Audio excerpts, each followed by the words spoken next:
Adele took a look around the Empress's chambers slowly. If anything remained, even a small regret, but she felt nothing.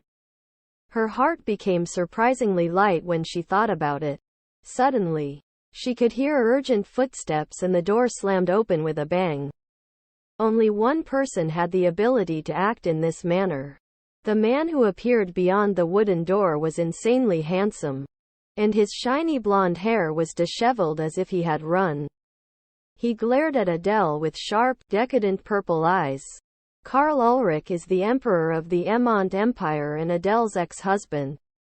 He narrowed his eyes at Adele's attire and gritted his teeth. "What are you doing?" he asked. His voice was dangerously low and his burning eyes seemed to devour her. Adele shifted her gaze away from him and attempted to leave the room. The emperor blocked her path and growled, "I asked you a question." Adele's golden eyes flashed defiantly. She had never had the courage to look him straight in the eye. This was what he wanted. She wanted to be brave for once, even if it was a farce. Even if it meant being locked up and subjected to bondage. She took a step back from him and maneuvered toward the door as if she didn't want to answer his question. But before she could cross the threshold, he grabbed her by the shoulders and turned her around. She utterly despised his behavior, but she knew she was powerless against him. The two locked their blood-red gazes on each other. Karl took a step closer and divulged the question he had been meaning to ask the entire time. "Are you going to see him?" he spat. "Are you crawling to Lionel Balder?" The emperor yelled in despair, but Adele's face grew even colder. He was ignorant until the very end. "No," she replied coldly, "that is unimportant to me. It's critical that I can no longer stand by your side. Where would my Empress be if she couldn't be with me?" Adele burst out laughing at his preposterous question. "Empress? You are attempting to dethrone me," she scoffed. Karl was stunned by her accusation. Adele wiped away the sarcastic smile off of her face and looked at him blankly before whispering. "That's a lot better," she said. Karl froze. He wanted to kneel in front of her and beg her to stop talking. Adele, on the other hand, didn't even give him a chance. "If you didn't," she whispered, "I couldn't have done this." "Stop," Karl croaked. Adele gave him the smile he craved, as seductive as a crescent moon as she uttered the words. "I'll throw away the seat next to you." The emperor broke down in front of Adele at those words, and she showed no sympathy. "No, you simply cannot. The only place for you is the seat next to mine. And I'll do whatever it takes to get you back there. You're my Empress." Adele spoke with firmness to him who dared to call her the Empress. "I will give up my position as the Empress." A group of people was making their way through the vast wilderness. Large wagons carrying various rare items were lined up, and hundreds of soldiers appeared to be escorting the procession. A large, colorful wagon and two flags hanging side by side stood out in the procession. The flags of two massive empires located across the sea hung proudly on both sides of the carriage. A woman in a brightly colored carriage was looking out her window, seemingly disinterested. She raised her hand and pulled her shiny black hair back, which fluttered in the wind and obscured her vision. Her eyes were then revealed to be a rare gold color that seemed to contain the dazzling sunlight. Adelaide Gautrov is her name. She is the top striker capable of removing the tower's core on her own. And she is the princess of the Imperial High Trough, no, the one who used to be the crown princess. The soldiers escorting the wagon kept peering out the open window at the foreign princess. She was a woman whose beauty drew people's attention. "Adelaide Gautrov," she muttered. Adele laughed as she cynically repeated her name. "It is a letter of proposal from Emperor Emont. Go and make yourself Empress of Emont. You must have been so worried, mother, that you couldn't leave me here. Didn't you think you'd be happy?" Adele was deafeningly silent in response to the Empress' question. The Empress approached her silent daughter and spoke in hushed tones. "Don't you think about that day at every difficult moment? If I had let Lucio die on that fateful day, you would have risen to the position of Emperor of Gotrov. Stop it. Adele pushed her mother away, her eyes tired, but the Empress did not budge. Adele stared at her with sad eyes. Adele, don't you owe your only brother something? Of course, you will remain loyal to Lucio, but what about your future children? Your assistants? Is everyone thinking the same thing you are? You, too, are disturbed. To the Gotrov Empire, your existence is like a sword under the chin. Go after the Empire and your brother. Adele shook her head and took out a small box that had been tucked away in the carriage's corner. Inside the box, a red envelope contained a portrait and a document. Adele lifted the portrait. There was a drawing of a man in Emont's imperial robes. He was quite lovely. Emperor Karl of the Emont Empire was in his office, listening to reports about the prospective empress. The servant had relayed the news that Princess Gotrov had safely crossed the sea and arrived at the port. The servant who had reported the details of the dowry sent from Gotrov withdrew and gave the emperor one final sealed document. This is a document pertaining to dowry details. The servant gulped as she looked at the emperor's face. The emperor's face is unbelievably beautiful, but devoid of any emotion. It gave her strange goosebumps. Emperor Karl ripped the envelope's seal carefully, which contained a copy of the document. As he opened it, something fell on the desk. It was a portrait of the Empress-to-be. He set the letter he was holding down and picked up the portrait. A woman with black hair that cascaded beyond her shoulders like ebony was staring out of the photograph. Although it was only a portrait, her gaze was so intense that it felt as if it were real. He placed his elbows on the table and held her portrait closely, narrowing his eyes as he examined it. Isn't it common for portraits sent to prospective husbands to be drawn with a gentle smile on their faces? The woman in the picture, on the other hand, tightened her crimson lips and made a strong expression. Her woman's face was etched with the arrogance of someone who had everything from the moment she was born. Karl's lips rose sharply. His eyes became dark and gleaming.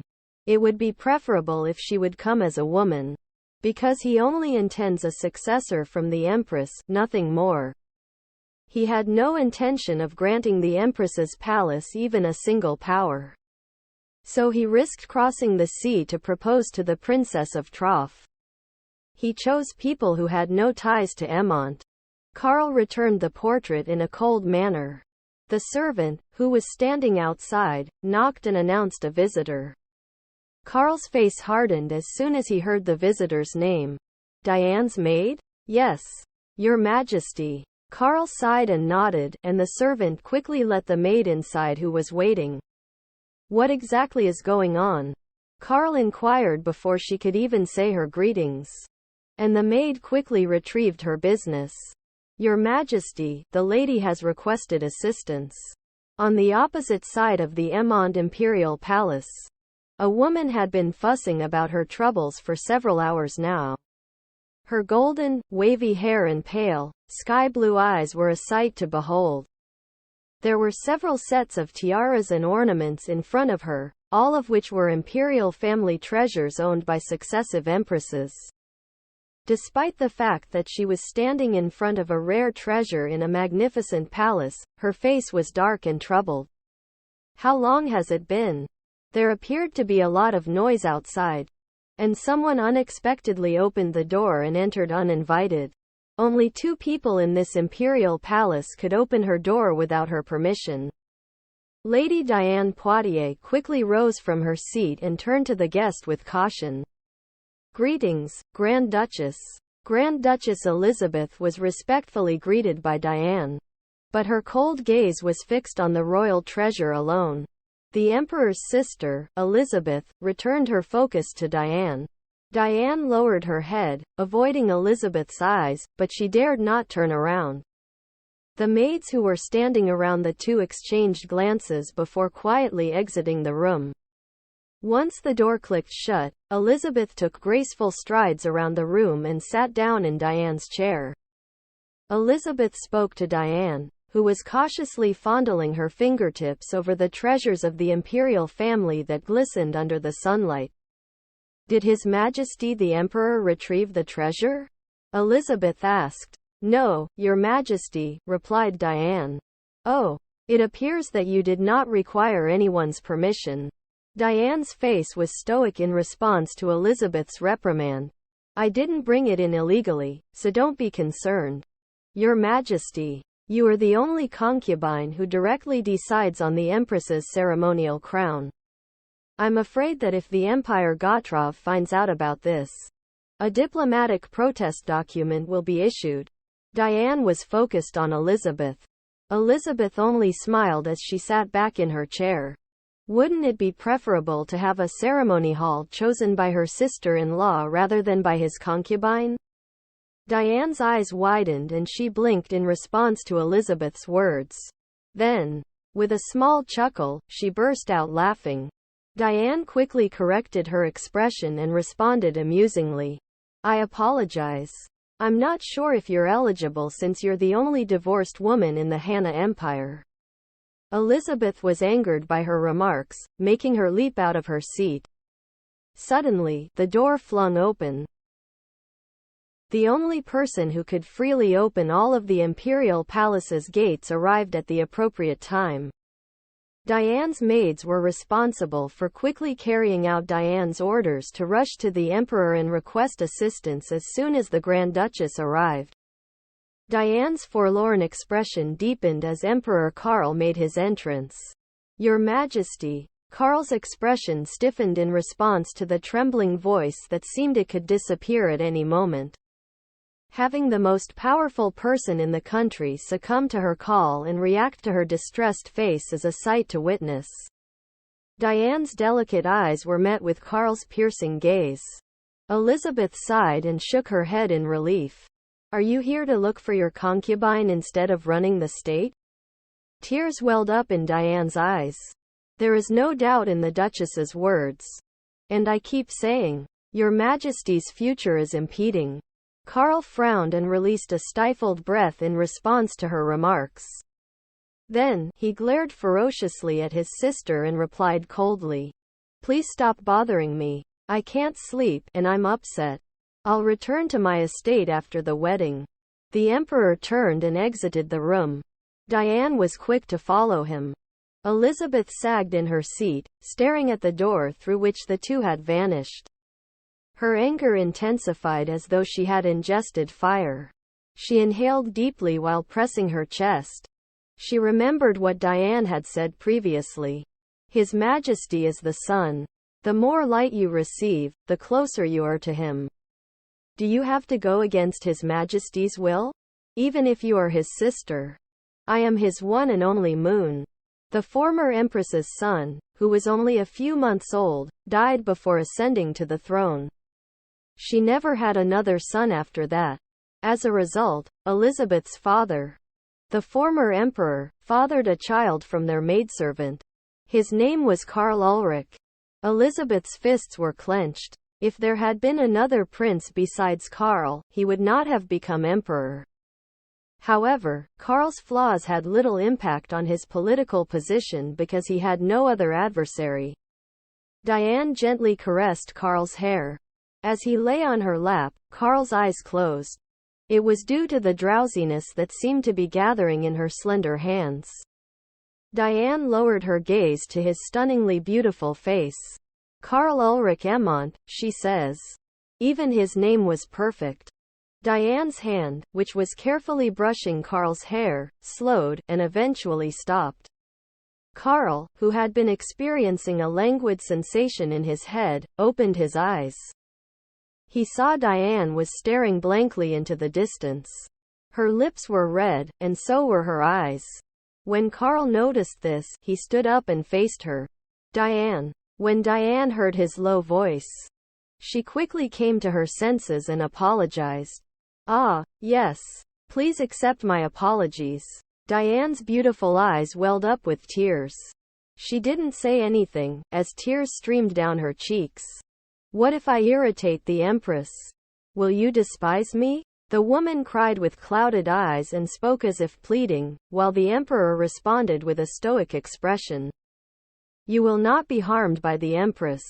You can't abandon me. Please don't abandon me, Your Majesty. All I require is Your Majesty. Please don't say that. You can't abandon me. Do not abandon me, Your Majesty. Diane repeated those words like a spell several times more. Diane Poitiers oversaw the preparations for Emperor Karl Ulrich's wedding. Diane Poitiers left no detail untouched, from the Empress's gown to her coffin. You have a strong stomach. Diane's fine brow furrowed in response to the glum tone. She shifted her attention to the maids, examining them intently. Her eyes then remained fixated on a single person. Today is my first time seeing you. Raise your head. Diane's order prompted the maid to slowly raise her head. Soft blonde hair. Rather dark blue eyes, and off-white, but not overly so. Diane, who had been looking at the maid for a moment, turned her gaze and spoke in a cold tone. Everyone leave for a while. I'd like to have a moment with my brother, Diane commanded as the maids rushed out, her gaze fixed on her brother, Count Lennox Poitiers.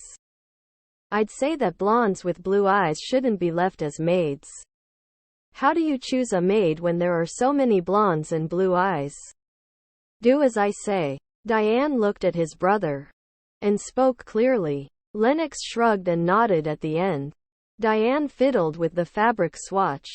It was the material used to make Karl's wedding robe. I think this is great material, Diane said, attempting to change the topic. Excellent speed. How did you decide on this?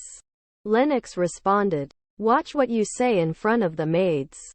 You can't come to me if you can't choose your word correctly. Let me ask you a question. Will you be able to endure once the Empress arrives? Diane leaned back in her chair and looked at her brother. The Emperor pretends to be unable to live without you. But he has not appointed you as Empress. Can you withstand the Empress's arrival? You don't even have kids, after all. He had spoken out of concern. But Lennox Poitiers's words pricked Diane Poitiers's chest. Diane was on the verge of throwing him out the door. She would have done so if it hadn't been for the imperial palace. Diane averted her gaze, forcing herself to calm down. She then picked up the items again and spoke coldly. Brother. Yes? Nothing from His Majesty will be tolerated by the Empress.